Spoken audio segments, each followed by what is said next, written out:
Hindi nyo ho ba napapansin na si Sandro Marcos ho ang nagtitimon ng impeachment kay Sara Duterte pagdating sa Congress? Itatay niya si Bongbong. Imposible na. O pa, titigil ba tayo? Di ba natin papa-impeach yan? Do you think mga kababayan kung di sasabihan ng presidente ng ganun yan? Pag ginawa ni Sandro yan, sasabihin ni Pangulo sa kanya, huwag mo ipa-impeach, huwag mo tulungan. Huwag mong ganyanin. Mga kababayan ko. Hindi mga kababayan ko Hinahayaan ni Presidente Marcos na pangunahan ni Sandro ang pagpapa-impeach kay Sara.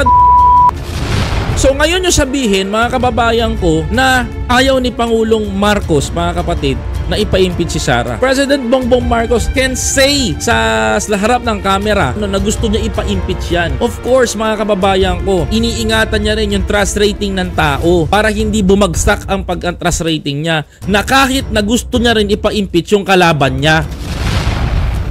My God mga kababayan ko, magtatago pa ba tayo dito mga kapatid?